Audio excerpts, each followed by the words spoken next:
back mga ka-chers at welcome back to my YouTube channel. And of course, don't forget to subscribe! And i-click nyo na rin mga ka-chers ang ating like at ang ating notification bell for more updates. At sa ating vlog nga ngayon mga ka-chers, samahan ninyo ako bumili ng murang gulay mga ka-chers. Alam kong lagi ninyong naririnig na ang Vietnam napakababa ng cost of living. Which is really true mga ka-chers. Sobrang baba lang talaga ng mga raw foods dito sa Vietnam. Take note mga ka-chers, raw foods. Kasi pag naluto na nga mga ka-chers at binenta na nila sa restaurant or sa mga malls, medyo pricey na rin siya.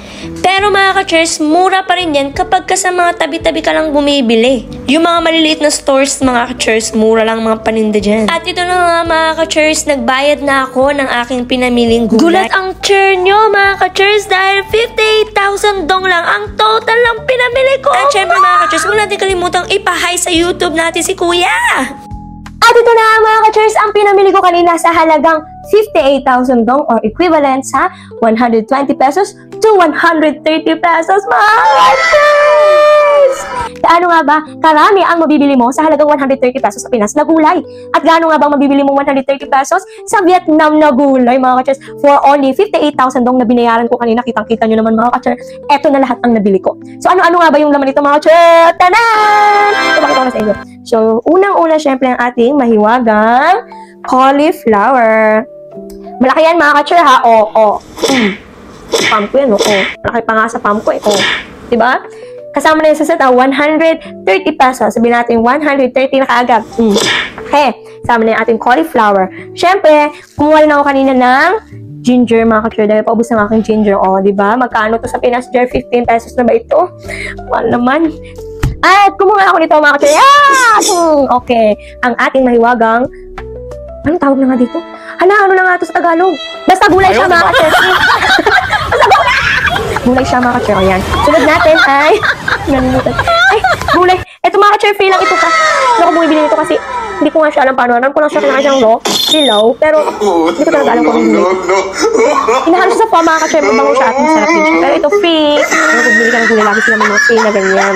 At syempre, kumuha ko ng talong, mga ka-chers. Dalawang talong dahil mahilig ka tayo sa talong. Masarap itong iprito mga ka-chers. Sausaw sa kalamansi at sa toyo. Perfect! Di ba? Breakfast sa morning. Kasama yan. Kitang-kita niyo naman, di ba? At syempre, kumuha ko ng patatas. Ayan. Ito mga ka-chers. Paborito ng pusa ko. So, smashed potato for my cats. Wow! For my cats. Sana all. Kasi mga ka-chers, sasawa sila sa puro kanin. So, kailangan meron din veggies. Ayan o, smashed potatoes. Smashed potatoes. Di ba nga smashed? Potatoes for my cat.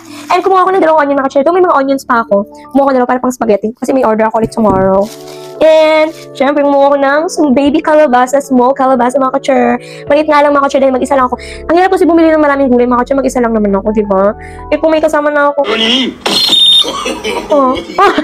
Bibili na ako maraming gulay mga ka-chers. Kasi may patulong na ako kumain. Diba? Nandito na siya. Nandito na siya. Okay mga ka-chers, ang kasunod natin ay eto na nga mga ka-chers, ang sigarilyas.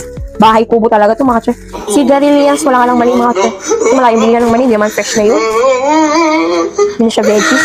Veggies ko din siya, pero beans na siya. Wala namang binibentang beans dun. Ayan mga ka-chers. Diba? Sa Pinas, magkano tong isang ganto? Ay, nahulog. Magkano tong isang ganto sa Pinas, mga ka-chers? 10, 15. Kawawa naman, mga ka-chers. Tatlong hati ito. Magkano to? 45? Diba? 45 ito pa lang. Eh. Magkano price natin ito kanina? O magkano to? 65? 65 plus 45. 110 na agad. Wala pa ito, mga ka-chers. Kawawa naman pala sa Pinas ka talaga. Kawawa pala sa Pinas ka talaga. Bakit kaya ganun, no? Ay, naku, mamahal naman paninda doon. Pero mura lang naman nila binibili sa farmer. Tingnan nyo yung aking upo. Diba? Baby lang din. Siyempre, baby lang din yung kakain.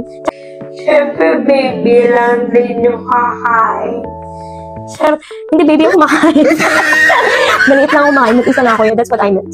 Okay? And of course, mga ka-chers, bumili lang ako kanina ng alugbati. Kasi kapag mahilig ako, gusto kong, mahilig? Mahilig ako ng dinding. Gusto ko yung may alugbati. Mga ka-chers, binabaguhan ko yan siya. Nakalimutan ko kumuha ng sitaw. Oh no! Kasi yung sitaw na ang lalaki. 10,000 doon. Isang ganun. Dami naman masyadong kumupos. Ayan mga ka-chers, kumuha ko nito. Kasama na yun dyan mga ka-chers ha. Yan. Sa Pinas yan, isang ganito lang yan mga ka-chers. Yan. Tapos magkano ito mga ka-chers? 10? Or 8 pesos. Sabihin natin 8. Wow naman. Ayan. Tapos mga ka-chers, Eto mga ka-chur, dito ako natawa. Sabi ko, I just only need 2. Pero walang kailangan ko. Binigay ako ng 3. Libre na daw yung 3. Pumila akong 2, pero binigyan akong 3. Saan ka pa? Dito lang yun sa Vietnam. Pumila akong 2, binigyan ng 3. Ano na? Kaninda pamigay ata. Tapos ito mga ka-chur, yung spring onion ng sa naman ni, nga naman. Sa ating spring onion, mga ka-churs. Hindi ko din ito binili, mga ka-churs. Hindi ako bumibili ng spring onion. Alam niyo kung bakit. Kasi libre na siya lagi. Ayan. Ang ganyan, o, diba? Hindi na binibili, mga ka-churs. Matik na siya. Once bumili ka ng gulay dito, libre yung spring onion. Kaya, huwag ka nang bumili. Pinilibre naman nila, diba? O, ito na nga, mga ka-churs. Ayan na ang magulong laman ng aking mga napamili. Ang gulo nga talaga. Ba't ganito kagulo, day? O, diba? Iluluto ko na isa mga ka-chur, huwag nang pansinin. Basta ayan lahat-lahat ng napamili ko with the amount of 130 pesos lang. For 130 pesos, eto na agad lahat ng napamili ko, mga ka-chur. Sobrang mura. Sa susunod, mga ka-chur, papakita ko sa inyo kung magkano yung price ng bigas nila. Tapos i-convert natin sa peso. Para ma-encourage kayo magpa-Vietnam na, mga ka-chur. Sobrang mura ng cost of living dito. Mahal nga lang, mga ka-chur. Kapag ka nasa mga Co-op Mart ka na, nasa mall ka na, same price na siya ng sa Pinas. Kasi mall na yun, mga ka-chur, nasa mall. Maputa ka ba naman ng mall? Bibili ka ng ganito.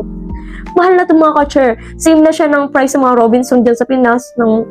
Basta mga ganun, mega mall, basta mall. Yan, same na siya ng price. Kaya dapat sa mga, doon sa katulad sa binilhan ko dito sa Vietnam, once nakakita ka ng ganun, mga tuwak-tulak. Kita nyo yung kanina, diba? Sobrang mura lang ng paninda nila. Pero, depende pa rin sa area. Kapag nasa District 7 ka, medyo mahal-mahal din. Pero kapag District 2, hindi ko ba alam. Sa District 2 kasi ako nag-work, kaya nadadaanan ko to palagi and sobrang sukay na nila ako. Kaya nakita ko siya kasi after Teta Holiday, 3 weeks silang wala. Kaya nakita ko yun, sobrang saya ko talaga. Sabi ko, yay! You're back! Tawa siya. Kasi sobrang tagal ko nag-antay ng gulay.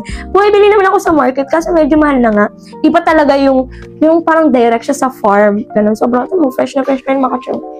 Kami nga lang, putik-putik. Hindi naman putik lupa, pero alam mong fresh siya. O, tingnan mo. Diba, o. Yung pagkakapitas, o. Diba, tingnan mo. Kapag di na yung fresh, bulok na yan. Nga, mga ka-chur. Ayun na, mga ka-chur, and thank you so much for watching. Sa susunod, hindi ko din alam kung ano pang laman ng vlog na ito. Kung ano lang maisipan natin. Basta mga ka-churs, please don't forget to subscribe. Baka naman makilala tayo. Char, ha? Sige na nga, mga ka-churs. Thank you so much for watching, mga ka-churs. And for the more updates in Vietnam, please don't forget to subscribe, mga ka-churs. And bye-bye! See you next time! Woo!